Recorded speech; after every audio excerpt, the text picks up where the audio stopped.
Kali ini aku bahas yang jadi peminatan aku ketika ngambil S1 Kriminologi UI, yaitu peminatan forensik. Nah, ada yang nanya, ini relevan banget untungnya. Jadi, Orey Du Rubble, I don't know how to pronounce your username correctly, maaf ya. Dia nanya, apa sih yang sebenarnya bikin kriminologi forensik itu menarik? Terus apakah perlu tes dulu ketika mau menentukan ngambil peminatan forensik atau enggak? Terus kalau misalnya nggak ngambil peminatan forensik, bisa ngambil mata kuliahnya atau enggak? Oke, jadi ketika zaman 2017, peminatan itu baru di-launch untuk angkatanku, dan angkatanku yang terakhir mengalami peminatan ini juga. Kenapa? Karena setauku ya, setelah angkatan aku itu udah nggak ada lagi yang namanya peminatan di jenjang sarjana. Semuanya pindah ke level, semua peminatan itu pindah ke level magister atau S2 gitu. Jadi harusnya kalau misalnya memang belum berubah, peminatannya udah nggak ada, dan memang semuanya nanti akan difokuskan untuk ngambil peminatan ketika lagi ngambil S2 di Kriminologi UI yang gelarnya M-Krim kalau sarjananya ESOS.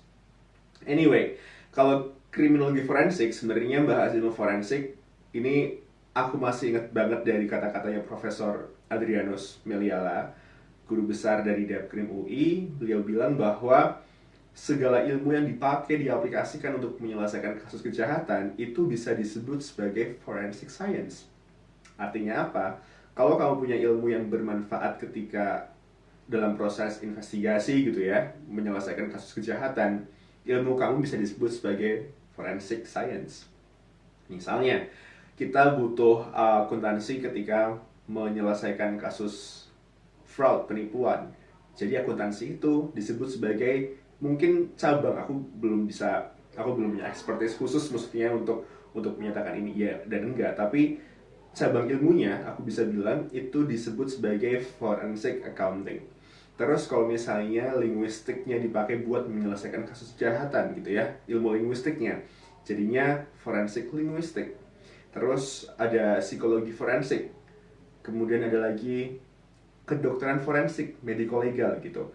Nah, yang bikin unik apa? Karena zaman dahulu satu semester tuh aku ambil yang namanya mata kuliah kriminalistik dan forensik.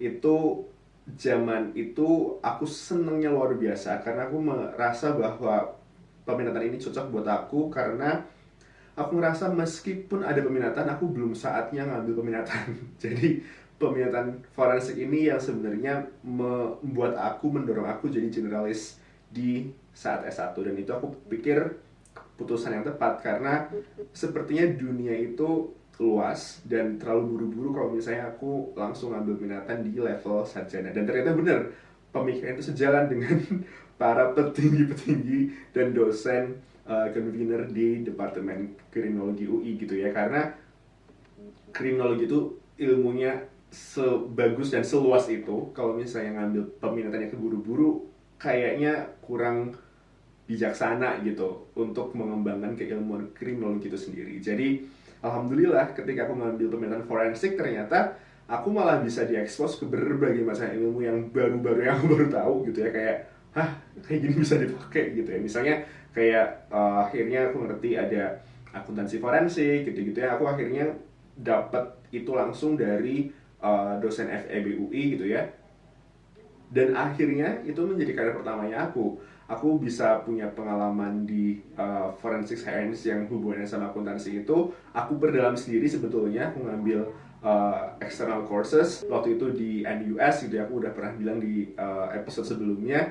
Ternyata itu bisa aku jual quote unquote ke employer, ke prospective employer, ke PwC saat itu, bahwa aku punya pengalaman ini dan aku bisa membantu teman-teman di PwC gitu ya, di divisi Fraud, Risk and Regulatory Enforcement, untuk menjadi konsultan yang unik karena pemahaman tentang fraudnya aku complete. Aku punya background untuk buat color crime prevention, terus habis itu aku tahu akuntansi forensik, kemudian aku punya latar belakang business management juga, entrepreneurship dan lain sebagainya. akhirnya itu jadi background yang unik dan membuat aku malah karir pertama aku itu di area-area kejahatan kerah putih kayak gitu. Jadi ya itu turns out menjadi sesuatu yang unik, background yang aku bisa offer to prospective employer gitu. Terus kalau misal yang aku waktu itu ingat juga tentang kayak belajar dari dosen FKUI, Fakultas Kedokteran Universitas Indonesia, mereka menjelaskan tentang bagaimana menganalisis kadaver. Untungnya waktu itu, thank God, masih pandemi, jadi kami hanya diberi video, ditunjukkan video kadaver gitu, nggak langsung touch kadaver atau mayat yang biasa dipakai untuk alat belajar tentang apa sih investigasi untuk orang-orang yang sudah meninggal kayak gitu. Jadi untungnya waktu itu masih pandemi, thank God, alhamdulillah. That's the biggest thing that I'm grateful for selama pandemi.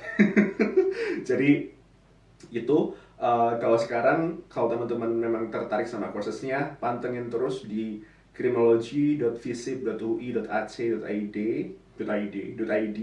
Terus teman-teman bisa hubungin admin Departemen Kriminologi by email, mereka sangat responsif untuk menjawab. Jadi teman-teman silahkan kalau mau minta perkembangan terbarunya, sebenarnya paling up to date structure coursesnya itu ada di sana di website dan melalui admin Departemen Kriminologi UI gitu. Jadi sometime next time kita akan belajar, aku akan share sedikit kayak mata kuliahnya, experience-nya kayak gimana di Depkrim UI, Departemen Kriminologi UI. So just stay tuned, like, share, and subscribe. Alright, thank you.